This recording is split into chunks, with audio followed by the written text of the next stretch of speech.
देखिए, मैं समझता हूँ अगर इस हॉस्पिटल को बचाना है और जन को ठियो के इलाके के अंदर स्वास्थ्य सेवा देनी है, तो जो तौर तरीका इस संघर्ष समिति ने इख्तियार किया है, मैं समझता हूँ आज की तारीख में इसी के ज़रिए सरकार और सरकार के तंत्र पर दबाव पड़ सकता है।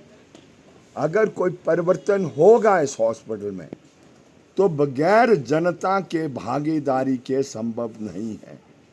और बहुत अच्छी बात है कि यहाँ पर हर पार्टी के लोग, हर क्षेत्र के लोग और हर किस्म के लोग इस हॉस्पिटल को अपग्रेड करने के लिए, इसको रेफरल हॉस्पिटल बनाने के लिए कार्यरत है।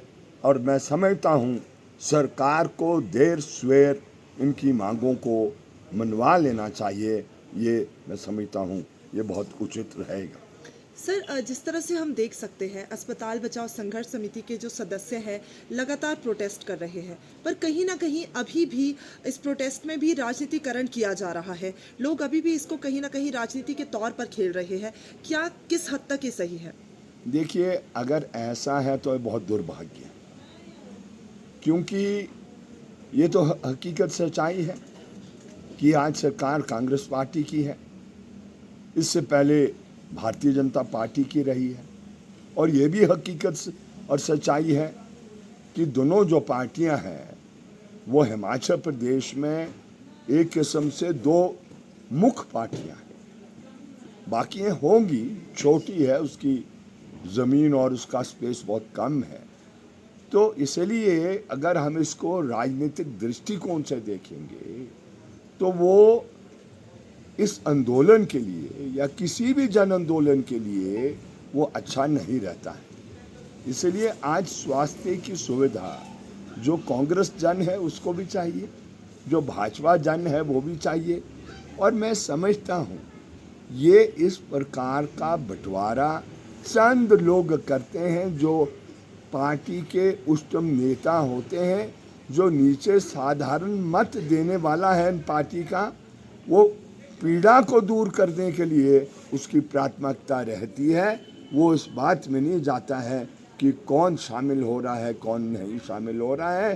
तो मैं समझता हूँ कि इस संघर्ष समिति को मेहनत भी करनी है, जनता के भी जाना भी है और उनसे भी अपील करना है कि मेहरबानी कर इसको आप राजनीतिक आधार पर बांटने की कोशिश ना करें। हाँ, ये भी मैं समझता हूँ सरकार की बहुत मजबूरियाँ हो सकती हैं, कमज़ोरियाँ हो सकती हैं, लेकिन इस बात को सरकार को भूलना नहीं कि अगर हमने हमारा अपना हिमाचल प्रदेश आगे ले जाना है तो स्वास्थ्य प्राथमिकता के आधार पर आपको करना है। और जब तक आप बजट की बढ़ोतरी नहीं करोगे वो दिल्ली वालों को भी करना है। और ये तय है, ये विश्व स्वास्थ्य संगठन ने ये तय किया है कि मिनिमम बजट जो सरकारों का होना चाहिए, अगर हमने स्वस्थ समाज रखना है तो 6% ऑफ द GDP होना चाहिए। दुर्भाग्य है कि अभी भी ये प्रॉबेबली 2.1% ऑफ द GDP है, बहुत कम है। और जब ये कम रहेगा तो हम जन सेवाएं उस रूप में नहीं दे सकते हैं। तो दोनों की जिम्मेवारी है, दिल्ली वालों की भी है जिम्मेवारी और राज्य वालों की भी ये जिम्मेवारी है। ये सिर्फ घोषणाएं करना, जैसे पिछली सरकार ने घोषणाएं की थी कि हम अपग्रेड कर रहे हैं, इट इज़ मीनिंगलेस, कोई मतलब नहीं है। आपको धनराशि देनी होती है कि ये धनराशि हम दे रहे हैं, और फिर जब आप धनराशि उपलब्ध करोगे तो तभी ये संभव है कि भाई वो आपका अपग्रेड होता है। ये तो सारा राजनीतिक रूप में किया जाता है। तो इसलिए मोस्ट इम्पोर्टेंट है पूरे ज़िले के लिए ये रेफरल हॉस्पिटल बन जाना चाहिए, या जिसको हम दूसरे शब्दावली में कहते हैं डिस्ट्रिक्ट हॉस्पिटल होना चाहिए। आज इतना पीड़ा का प्रेशर है, आपका जो कमासन से हॉस्पिटल से जो मरीज़ रेफर होता है पहले रामपुर होता है और फिर रामपुर से उसको शिमला जाना पड़ता है। और ये आज से नहीं, लंबे समय से है। मैडम विद्या स्टोक्स ने भी इस प्रश्न को उठाया, उसके बाद राकेश वर्मा जी आए, उन्होंने भी इस प्रश्न को उठाया, उसके बाद मैं आया, मैंने भी इस प्रश्न को उठाया। और मैं समझता हूँ ये मौजूदा विधायक भी इस प्रश्न को उठा रहे होंगे, लेकिन उसके बावजूद नहीं हो रहा है। क्या क्या कठिनाइयाँ हैं, क्या मुश्किलें हैं। इसलिए मिलजुल के जब सब इसमें शामिल होंगे तो निश्चित रूप से इस सरकार के तंत्र को, या जो औपचारिकताएं होती हैं या जो मापदंड होते हैं, उन मापदंडों को तोड़कर नए मापदंड निर्धारित करने हैं, जिससे जनता को ये स्वास्थ्य सेवा इस इलाके के अंदर ये उपलब्ध हो और मिले। सर, अस्पताल की बात की जाए तो अस्पताल में लंबे समय से अल्ट्रासाउंड की मशीन खराब पड़ी है। लगभग 6 महीने हो चुके हैं, पर अभी तक उस मशीन को ठीक नहीं किया गया है। क्या लगता है, क्या कारण रहे होंगे? क्या क्षेत्र के विधायक भी इस तरफ ध्यान नहीं दे रहे हैं? क्योंकि बार बार अस्पताल की समस्याएं उठ रही है, पर किसी भी तरह की प्रतिक्रिया उनके द्वारा भी देखने को नहीं मिल रही। देखिए, उस विषय को लेकर तो मैं टिप्पणी नहीं करूँगा। मैं तो अपने बारे में कह सकता हूँ।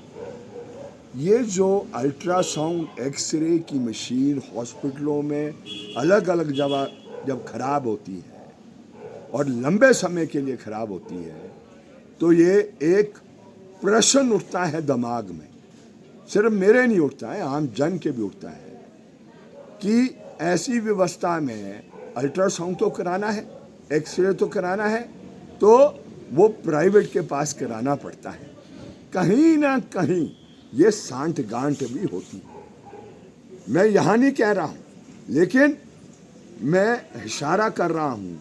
बहुत से हॉस्पिटलों के अंदर ये है, स्नोडन के अंदर बहुत सी दफ़ा इस प्रकार की शिकायतें आई है, रिपन के अंदर इस प्रकार की शिकायतें आई है कि जब हमारी जो बेसिक मशीनरी जो हमारी बॉडी को की बीमारी का वो एक्सरे करेंगे या उसकी जानकारी हासिल वो कर। भूषण ज्वेलर्स, अनमोल रिश्तों के लिए।